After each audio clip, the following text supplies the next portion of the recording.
What's up, guys? Welcome back to the channel. As promised, I'm following up the normal guide I made for 0 Hour with a heroic guide. This will be the last guide I make for this mission, so I hope it's helpful. If it is, guys, hit the like button. Subscribe if you're new. That would make me super happy, and I hope this video helps you guys get this catalyst and the ship, too, if you're daring enough. This is how you get the ship from 0 Hour, is through the heroic mission. Now, I'm using the exact same loadout as I had before. I have a scout rifle for my primary. I'm using the Jotun fusion rifle. You can also use Risk Runner. That will help out immensely in this mission. And by far, the most important thing is a sword that has a whirlwind blade. Throw a boss spec on, and that will do a bit more damage as well. I'm using the Fallen mods. Again, these are from the Scourge of the Past raid. So I have Fallen Repurposing. Anytime I break a shield with a matching damage type, it'll give me my grenade back. And I have Fallen Armaments. So anytime I get a grenade kill, it will give me heavy ammo. These pair very well together, especially for this mission. So let's jump right in. The heroic version you can get to right from your directory. So you want to open up the EAZ, and then you can access the mission right up here next to the farm. Again, you must have completed the normal version to have access, otherwise it will say you're not qualified. So we'll jump right in. We're going to launch into the mission. A good practice is you can go to the Tribute Hall and get ammo, and that will give you full ammo heading into this. But I'll be honest with you, I was lazy and I didn't do that. So I will not have full ammo. You guys are better and smarter than I am. So here we go. We're going to fly in. Real quick again, I have a scout rifle. You can also use a sniper. So for instance, if you're using Risk Runner for your secondary, you could use a sniper here. That will help out quite a bit. But I'm using the scout rifle. I put a minor spec on. That helps do just a bit more damage because I'm mainly using this versus the Vandal and the sniper Shanks. Jotun is extremely powerful. This will break a lot of shields pretty easily. It's also really good versus the heavy Shanks because they have solar shields. You have to get this via quest line from A to 1, so if you don't have this, I'd recommend using Risk Runner. Pretty much everybody has that weapon, and it's a good alternative if you don't have Jotun. The sword, you cannot underestimate how good these are. That's how we're going to make most of our bread and butter. Now, make no mistakes. 20-minute mission, just like the normal version. But the heroic is much, much more difficult. The jumping path is significantly more challenging and is also quite a bit longer as well. So here we go. We're going to do our thing. Now, you may have noticed briefly when I was opening up the menu. I'm going to get killed here. You may have noticed when I opened up my menu and the mission itself, the Singe this week is the Arc Singe. And that's going to come into play here because we have to use a certain pathway, and you'll see what I'm talking about at the very end of this mission. And each pathway has a different way to go. So Arc, Solar, and Void each have their own unique way. Just like before, if you guys recall from the normal version, and I will link that in the description, you want to get through this first section with 19 minutes, and you want to get through this area, the Tower Plaza, with 18 minutes to go. You don't have to be perfect, but again, this is a lot more challenging. I'm going to use my scout right here. We need scouts to get a bump. What weapon, if you guys are watching right now, which weapon would you like to see a bump? Which exotic would you like to see have a catalyst? I want to see what you guys think as far as weapons that are underpowered or overpowered right now in this game. If I had to pick any weapon to get a catalyst, it would be Thunderlord. I wish that one would have a catalyst. So we're gonna bust these guys up here really quick. Alright, we're making good time here. I'm playing with some really good players. I'm playing with Guardian, who helped out during the normal version, who you see running past me kind of rudely. And then we also have CPT Lloyd. He's an amazing player. He also streams as well. I'll link his channel. I really appreciate it. Obviously, I want to grow this channel, but I really appreciate it if you guys popped over and checked him out as well. Amazing player in this game. One of the best players that's not very well known in my opinion. Alright, so here we go. We're going to take out these guys. The objective in this room is to beat it with 16 minutes left. So I'm going to take out these snipers really quick.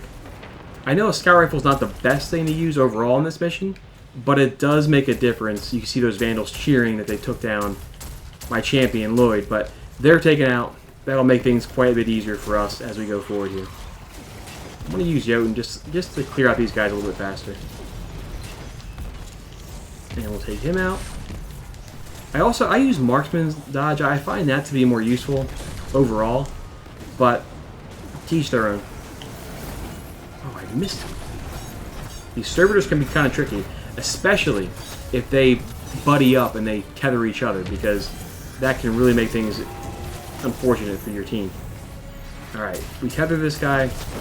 Nicely done. Holy smokes. We beat this with 17 minutes left.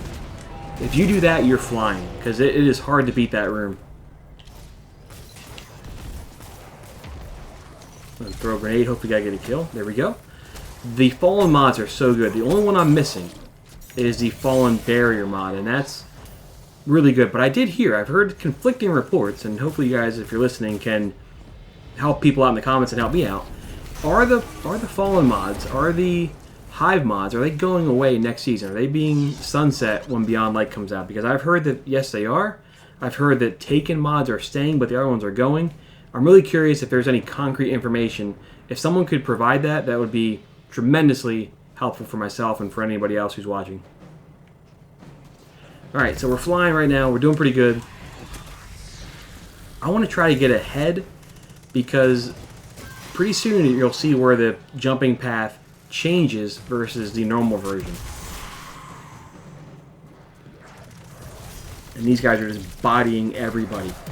Much better to do this with a fire team. I've made solo guides for this. I'll be honest with you. That's just, you know, hey, look at me, pro YouTuber, flexing. Honestly, everybody does this with a fire team. Do it with a fire team unless you want to challenge yourself. But otherwise, come in here with your buddies and do this together, because it's much better when you're completing things with your friends. And it's much more rewarding, too, when everybody gets the catalyst or the ship or what have you. Alright, here we go. I also am charged with light times 2. That will help me do a little bit more damage. So now you guys see they're going to the right. Normally we go to the left, but in the heroic version you have to go over here to the right. And you want to drop down this pathway, and then you want to, whoops, make your way over here. This is how you're going to progress in this mission.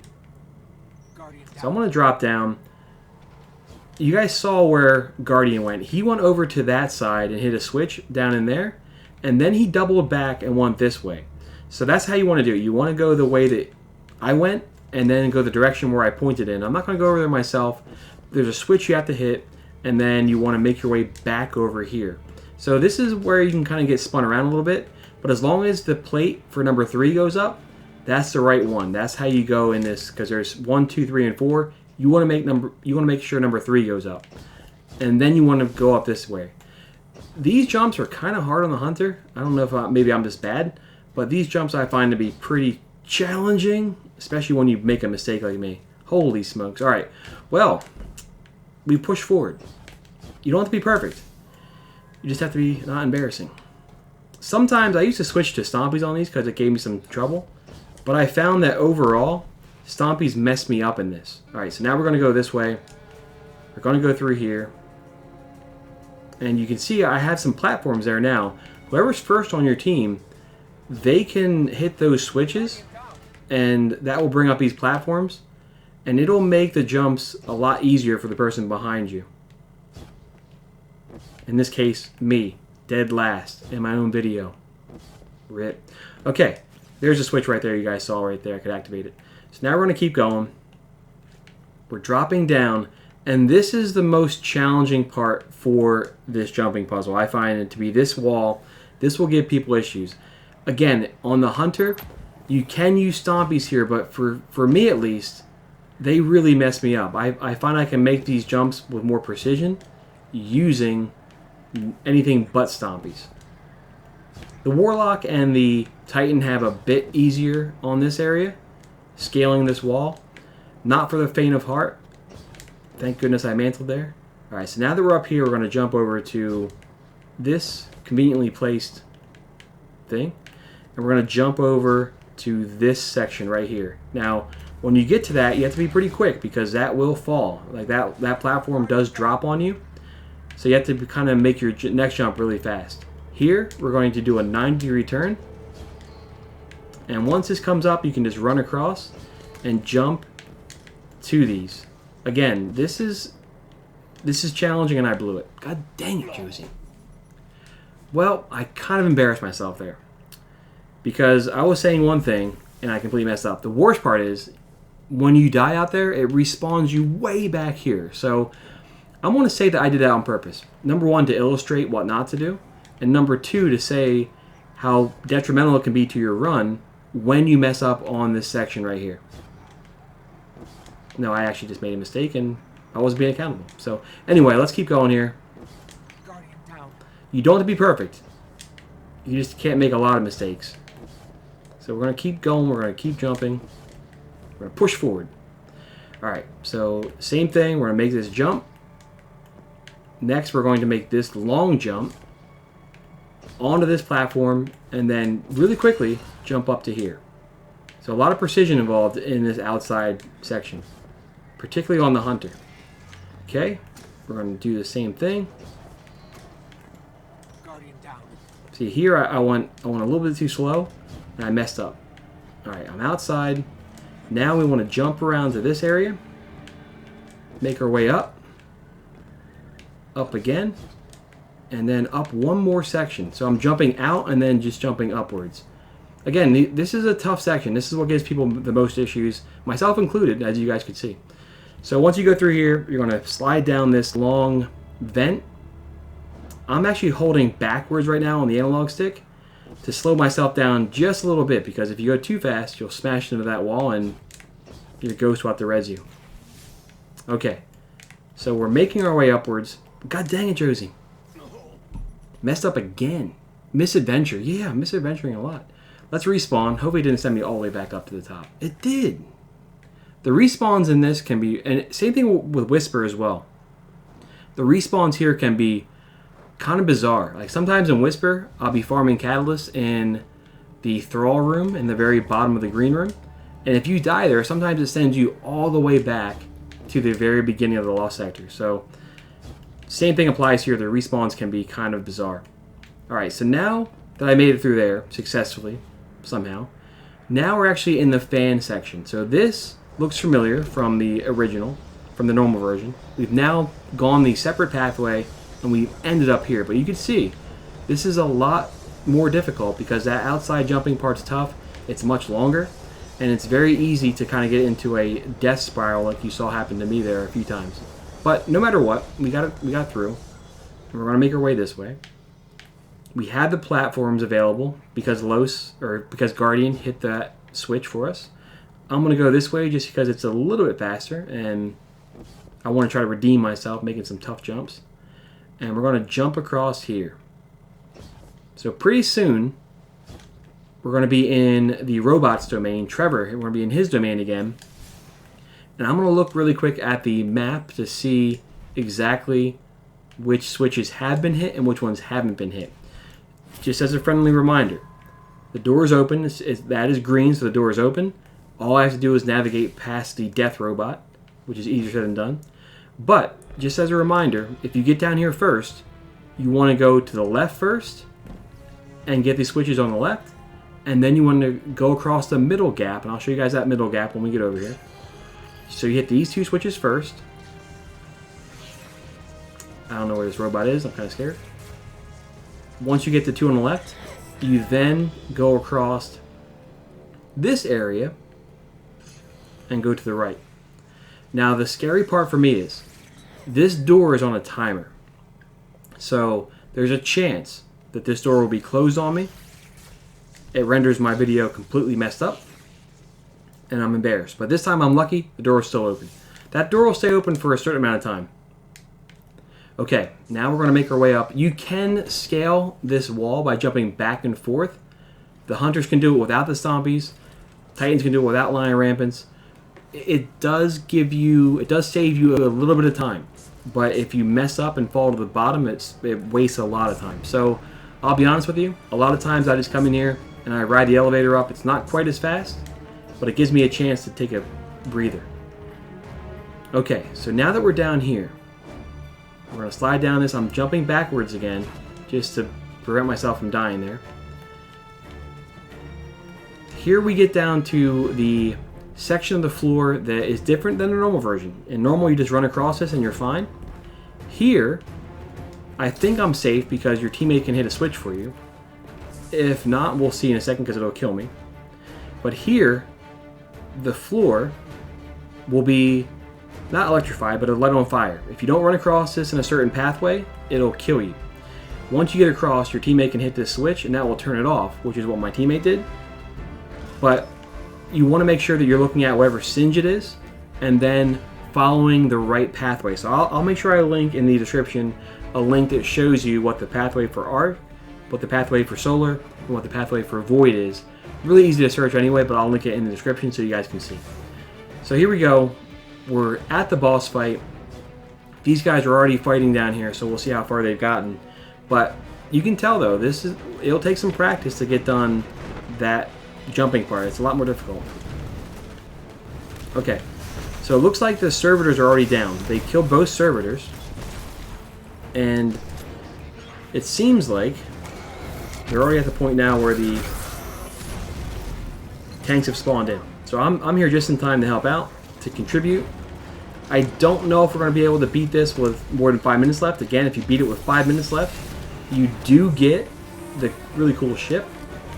I don't know if we're going to have enough time to do that, but we'll try. It'd be cool to salvage a 5-minute run here from the debacle that I had earlier. This is where the scout rifle doesn't help at all. I mean, having a scout rifle here is just not useful against these guys, or the boss for that matter. But that's okay. You can see that there's a turret right there.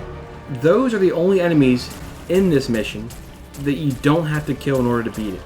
Sometimes I take them out just because they can really mess you up when you're up here. But you can use actually the tank itself as like a means of cover. Whoops, I didn't have my sword attack fully charged. Okay, that's done. We're gonna try. Oh my gosh, the guy jumped down there. I'm gonna try to really make some progress on this dude. You son of a gun. We're trying right now. It looks like we're not gonna be able to beat it with more than 5 minutes left. But it was a valiant effort. Either way, those vandals cut me up. I like to leave one enemy alive until the very end. Because if you take out all these enemies, so in other words, if we took out the 2 snipers over there, if we took out the resilient shanks, more enemies will spawn in. But if you leave one guy alive, if you leave one of the invisible guys alive or one of the shanks alive, that will prevent other enemies from spawning. So keep that in mind. Sometimes it pays to not take out all the enemies at once. There we have it though. Major credit to Lloyd and to Guardian. They did amazing here. I hope, though, that this was illustrative of the difficulty for this, but also, to the right kind of loadouts and right kind of strategy you can use. Again, it'll take you anywhere from 3 to 5 weeks to complete your catalyst. You beat this one time, it'll give you the Outbreak Catalyst. You then beat it 3 more times with the puzzle for the exotic ship. You get your catalyst done, or if you don't want to bother yourself with that tough puzzle, you complete the catalyst, or you complete the heroic 5 more times, and that will give you a fully complete Outbreak Perfected. There we have it. That's the last video guide I'll ever make for Outbreak. I hope you guys enjoyed these. Thank you so much for watching, and I'll catch you all very soon. See you guys.